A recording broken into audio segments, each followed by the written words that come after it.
అలాగే అక్కన్నపేట మండలంలో రాహుల్ గాంధీ పుట్టినరోజు వేడుకలు కాంగ్రెస్ పార్టీ ఆధ్వర్యంలో ఘనంగా నిర్వహించారు. ఈ సందర్భంగా హుస్నాబాద్ వ్యవసాయ మార్కెట్ డైరెక్టర్లు మరియు హుస్నాబాద్ సొసైటీ డైరెక్టర్లు మాట్లాడుతూ భారతదేశం కోసం ప్రాణాలు అర్పించిన కుటుంబం నుంచి భారతదేశ అభివృద్ధి కోసం పరితపించే నాయకుడు భావి భారత ప్రధాని రాహుల్ గాంధీని అన్నారు. అక్కన్నపేట మండలంలోని అంబేద్కర్ విగ్రహం వద్ద కాంగ్రెస్ పార్టీ శ్రేణులు అభిమానులతో కలిసి పుట్టినరోజు వేడుకలు ఘనంగా నిర్వహించారు. ఈ సందర్భంగా కేక్ కట్ చేసి శుభాకాంక్షలు తెలిపారు. పార్లమెంటులో ప్రతిపక్ష నాయకులుగా రాహుల్ గాంధీ అధికార బీజేపీ ప్రభుత్వంను తనదైన శైలిలో ఉక్కిరిబిక్కిరి చేస్తున్నారన్నారు. రాబోయే కాలంలో భారతదేశానికి కాబోయే ప్రధాని రాహుల్ గాంధీ అని అన్నారు. తన నానమ్మ ఇందిరాగాంధీ, తండ్రి రాజీవ్ గాంధీ దేశం కోసం ప్రాణాలు అర్పించారు.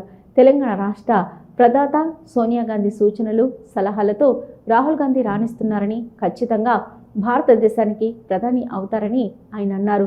రాహుల్ పట్టుదలతో తెలంగాణలో కులగణన జరిగిందని అన్నారు. బడుగు బలహీన వర్గాల కోసం పనిచేస్తున్న పార్టీ కాంగ్రెస్ మాత్రమేనని ఆయన అన్నారు.